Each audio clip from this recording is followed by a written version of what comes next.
We're living through a catastrophic acceleration. If it's not past the point of no return now, it's getting very close to the point of no return. When you're not following those democratic ideals anymore, when they're not the center of your self-identity, then you can't appeal to those ideals to criticize authoritarianism. We need a vision of a future that is more appealing than the imaginary past.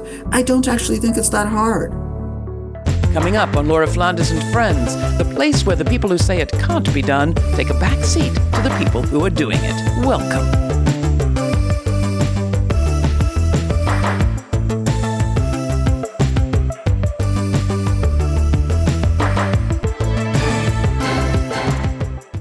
We're faced with the fact that tomorrow is today. We're confronted with the fierce urgency of now. Over the bleached bones and jumbled residue of numerous civilizations are written the pathetic words, "too late."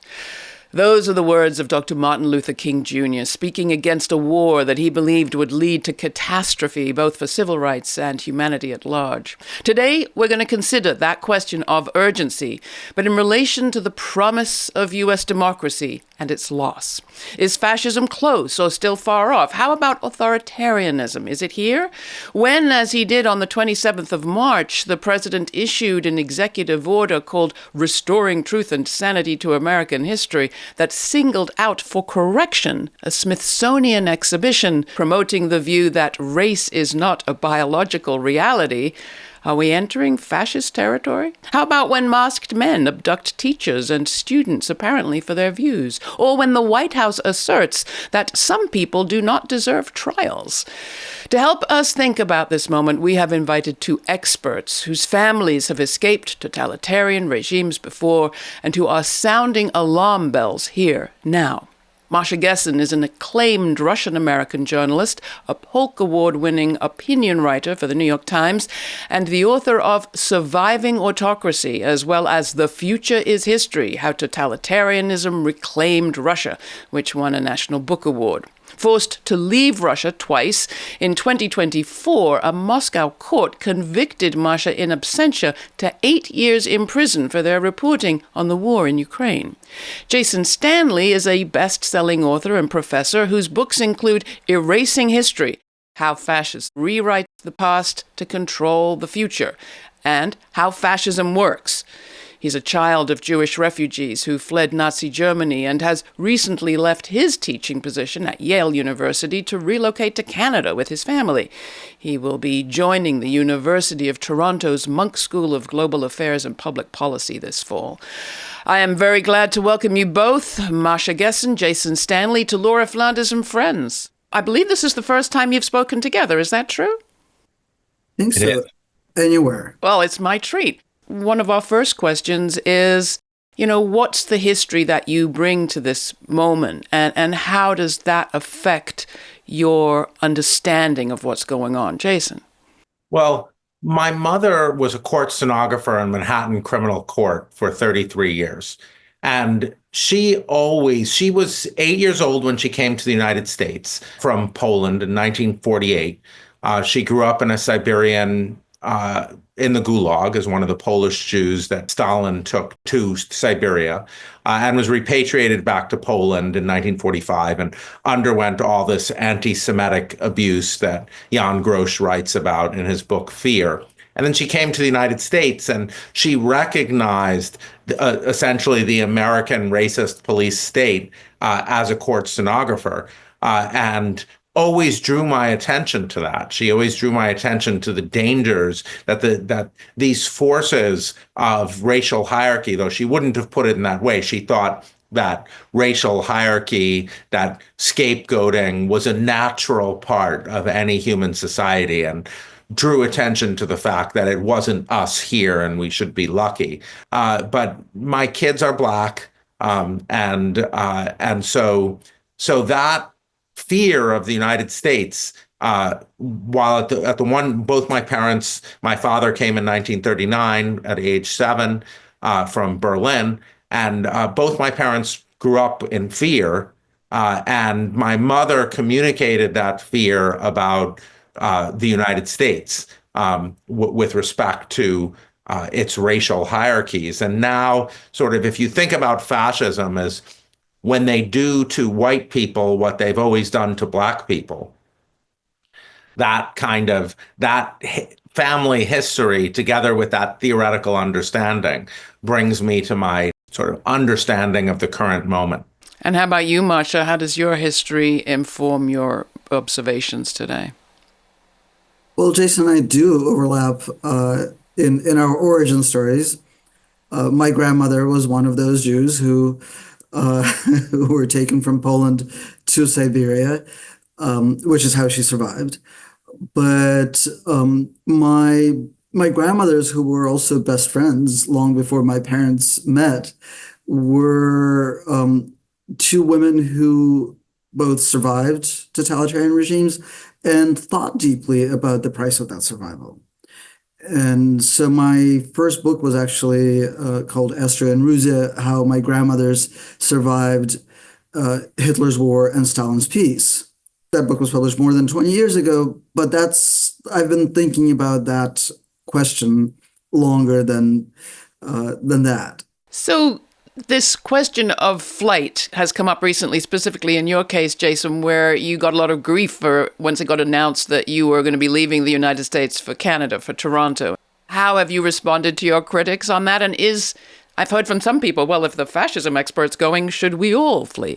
No, we shouldn't all flee. I mean, I had an offer at the University of Toronto, and academia is a kind of partly meritocratic thing where, the University of Toronto stands to benefit from the crushing of U.S. universities. So plenty of academics are going to go to find other opportunities. My students were challenging me about this today in my course on fascism and patriarchy, it's a sort of, there's a social meaning of certain actions. And it occurred to me that there'd be a social meaning of Jewish intellectuals leaving. That was an important social meaning to send. Masha, your thoughts? Well, I've left a few too many times in my life, so I'm going to stay put for as long as it's safe. But I'm not at all convinced that it's going to be safe for a long time. I'm a naturalized citizen. I've been quite outspoken against this administration and against its friend, the Putin administration, which has a warrant out for me. And I'm trans, so I kind of check all the boxes. I'm not a big fan of leaving my built-in bookshelves, and I have 3 kids in this country. But look, the fact that we're talking about it seriously, less than 100 days into this administration, is shocking. Maybe it wasn't soon enough, though. I mean, one of the issues raised by all of your work is that we needed to be talking about this much sooner. Not about leaving per se, but about what was happening in this country in front of our eyes. And I was very struck by Maria Ressa, the Filipino journalist and Nobel Prize winner, who talked about the speed with which the Duterte regime was able to destroy Philippine democracy. And I guess I wonder how each of you is recognizing this moment. Where on the clock of fascism are we at this time, Masha? So speed is an important concept, and as is democracy. So let's try to unpack this, right? Because I think that I have very little tolerance for the wailing about our American democracy that is being destroyed. But what I would propose is that democracy is never a state of being. Democracy is a vector of development. And this country has been on a roller coaster for the last 24 years at least. At the same time, we're not living through more terrible Republican policies. We're living through a catastrophic acceleration, right? And the difference, I think, between what this country has experienced before and what we're experiencing now is that it is very likely irreversible. If it's not past the point of no return now, it's getting very close to the point of no return. Masha is exactly right that democracy is, as political philosophers would say, it's a practice. It's an ideal, as Dewey said, it's an ideal. And you know you're in a democracy when you at least take yourself to be engaged in the project of realizing that ideal. But when you're not following those democratic ideals anymore, when they're not the center of your self-identity, then you can't appeal to those ideals to criticize authoritarianism. And what I see now is this regime shifting the self-understanding of America from having these democratic ideals, however imperfectly, and God knows, they've been imperfect, to a self-identity as loving the United States because we have these great men in our past, and we've conquered the West, and we can punch you in the nose. And that's not a democratic project. Well, I mean, that goes back to that executive order I mentioned at the top about the Smithsonian. The other part of that order is instituting the idea that everything in that museum needs to tell American history as a story of constant progress. Centuries of this country's existence, there's been forward movement and back. Now, Masha, you just said we are in a potentially irreversible moment. Can you elaborate on that? So I find very useful the model that was worked out by a Hungarian political scientist named Balint Magyar. And he divides autocratic transformation into three stages: autocratic attempt, autocratic breakthrough, and autocratic consolidation. And the difference between an autocratic attempt, or rather, an autocratic breakthrough happens when it is no longer possible to reverse the autocratic attempt through electoral means. So that's what I think we're living through.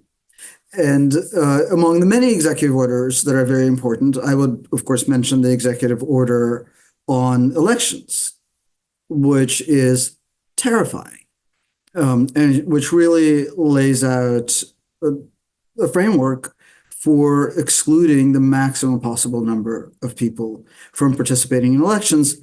And that's just one aspect of making elections meaningless. There's also pressure on the media. There's also just the evisceration of the party system as we have known it. But all of these things, in addition to the way that Trump is just usurping executive power, makes me think that we're very close to the point where existing electoral means will be insufficient to reverse what Trump is doing. So we're now in the realm of talking about ideas and understanding and naming phenomena that we're seeing ahead of us. And that takes me to the attacks on education, which I think I've heard you, Jason, say recently. The attacks on DEI in the name of anti-Semitism are really being weaponized to stop the thinking about power at all. First of all, the DEI stuff is anti-Blackness. I mean, I think with LGBTQ and people of color, both of these phrases hide that the target is T in one case and the target is Black people in another case. The legacy media has a lot of responsibility here along a lot of these dimensions. If you look at the New York Times op-ed page, for a decade, the New York Times op-ed page has been concern trolling about leftists on campus, just constantly, not recognizing that the war on woke is a calling card of the international far-right attack on democracy. So that was like the legacy media gave also last year with the misrepresentations of the protests, the erasures of the Jews for ceasefire, the large number of Jews on our campuses who were in the protests. So all of that is a structure of weaponization and exploitation of stereotypes, anti-Black stereotypes, anti-Semitic stereotypes, to destroy institutions. I was recently talking to professors all across the country who have been trying to sound an alarm about what's happening, who have been sounding an alarm about what's happening on their campus. And one of them described the resistance as a linked arm underground, which I really appreciate that phrase, and I think it's a good one. At the same time, Masha, I know that you've written that what actually needs to happen is universities need to be less underground. They need to come out more. They need to be more visible, less bureaucratic, less capitalist, less commodified. My argument is basically if universities want to have a university to go with their endowment in at some future point, and not distant future point, right, in 5 or 10 years, then they need to radically change their model and start spending their endowments on producing and disseminating knowledge. If universities at least want to maintain themselves as independent thinking centers, then they need to do what they need to do. And the other thing that they need to try to do is build a movement, a popular movement that includes the people that they are serving. And for that, they have to stop serving their trustees and start serving people that they educate. Many people have made the point that we are dealing with some new phenomena here as well. And I want to just play for people a clip of the Guardian reporter Carol Cadwalader's recent TED Talk, where she talked about the role of AI and specifically compared the capacity of AI today to do what the old file-keeping spies of the East German Stasi, the secret police, did in terms of record keeping on the citizens. Here's Carol. You know, the first thing that Elon Musk did was to send his cyber troops into the US Treasury to get access to the data. That is not a coincidence, it's a hack. That data is now feeding AIs that are choosing who to sack and who to replace. Eliminate fraud and waste. When we broke the Cambridge Analytica story about the harvesting 87 million people's Facebook data, people freaked out, rightly. This is chicken feed compared to that. But it is the blueprint. It's always the data. Which is why it's so important that you start thinking about your private life. The oligarchy doesn't want you to have one. This is the old headquarters of the East German secret police. They kept detailed files on almost 1 in 3 of their citizens. That is nothing compared to what Google has on every single one of us and hundreds of other companies. The entire business model of Silicon Valley is surveillance. It harvests our data in order to sell us stuff. We are already living inside the architecture of totalitarianism. It may not have been deliberate, but we now have to start acting as if we live in East Germany and Instagram is the Stasi. As we're talking, I feel I have 2 people who have been declaring us to be living in a absolute situation of crisis, calling on people to act more quickly, more radically, and yet we're having a fairly calm conversation. What I've heard in some of the pieces that each of you have shared is that this is the window in which action needs to happen. And that goes back to the Dr. King quote, is there is such a thing as being too late. The question is what? What needs to happen? So I don't know that I want to say that the window is now, but the window is getting smaller every day. As we've in less than 100 days, we have gone to the territory of unmarked cars, people in plain clothes, snatching people off the street. A couple of months ago, we knew that people who don't have legal status in this country were in danger. We're so far past that now. And of course, it's going to expand to include naturalized citizens and other citizens. So we need to be doing the maximum amount possible at any given moment. Now is not the time to act underground. The problem with the last 8 years is that the Democrats, while Trump has proposed a revived empire, a return to an imaginary past, the Democrats have proposed the way things are now, which are deeply unsatisfying and horribly anxiety-provoking for a very large number of people. So we need a vision of a future that is more appealing than the imaginary past. I don't actually think it's that hard, but that needs to be the task. In an upcoming episode, I speak with Astra Taylor and Naomi Klein about exactly this, where they say an alternative vision to the nihilistic one coming from the end times fascists, as she call it, needs to be countered by a life-affirming vision of staying here, of being here, of appreciating what's here and cultivating the good that's here. Jason, form, content, how do we resist? We live in a country where the civil rights movement happened. So, the civil rights movement is a model of anti-fascist resistance. It's one of the only times fascism has been halted nonviolently. So that kind of concerted attempt to elicit empathy, to awaken a dominant majority, in this country's case, white people, to what was happening was essential. So we live in that country. We live in that place. Everywhere you go, people have heard of Martin Luther King. They've heard of the civil rights movement, and for a reason. So I think it's quite clear that we need something like that to happen. And we live in a country that celebrates having invented itself and having basically said, we're going to create a society like no society that has ever existed before. That's a pretty great history to build on. And as queer people, we have certainly lived change in our lifetime that I don't think is going back in any bottle. So I would, Masha, you disagree? You think we're going back in a bottle? I don't see us receding back into our closets, do you? I don't know. Ask me in a couple of years. All right, I'll come back to you if I know where to find you. Masha, Jason, it's been really a pleasure having you both with us. And we have a question we ask all our guests at the end of every episode, and I'll ask you.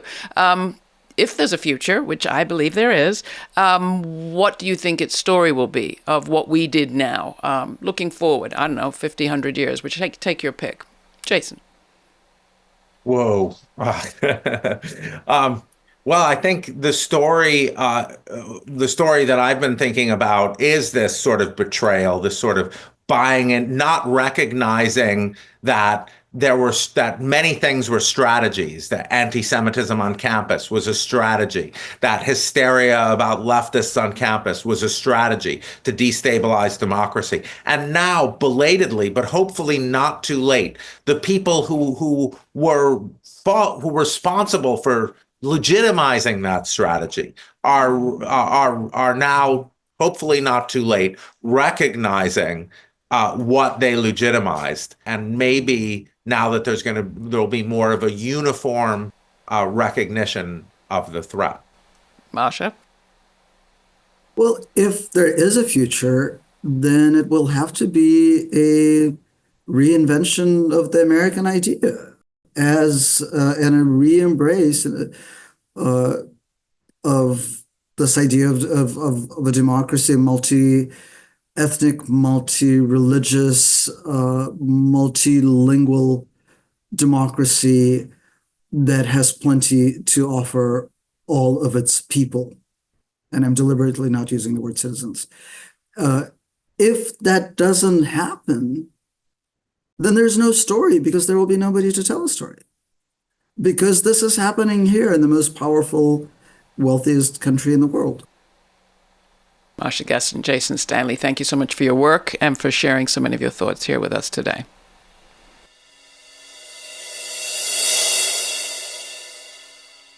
What was the scariest thing about Donald Trump's rally in Michigan, the one he held to celebrate his first 100 days in office? Was it the repetition of the stolen election lie, or his outright reversal of his standing in the public opinion polls recently? Was it his misrepresentation of the economy as great when it seems to be nearing recession, or his effort to divide the rank-and-file auto workers there in Michigan by promising them returning jobs from their union leader, a guy who's not only been responsible for some of the most successful organizing campaigns in recent history, but who's also been out there critiquing the Trump administration as part of the Fighting Oligarchy tour with Bernie Sanders, a man who Trump calls crazy and whose crowd size clearly gets his goat. Was it the calling out of the Blacks for Trump guy in the crowd, the former cult leader who was charged in relation to 2 murders and convicted in relation to 1? Or was it the chilling ICE propaganda video that looked like a kind of mashup of Abu Ghraib torture tape and cop flick? Was it that? Or was it the red baiting of the judges? I'll tell you what was the scariest part for me. The scariest part for me of Donald Trump's triumphalist rally was the part where he said, "Nothing will stop me." And democracies aren't supposed to work like that, especially not this one. You can find my full uncut conversation with Gessen Stanley and Masha Gessen through subscribing to our free podcast. All the information's at the website. Till the next time, stay kind, stay curious. For Laura Flanders and friends, I'm Laura. Thanks for joining us. For more on this episode and other forward-thinking content, subscribe to our free newsletter for updates, my commentaries, and our full uncut conversations. We also have a podcast. It's all at lauraflanders.org.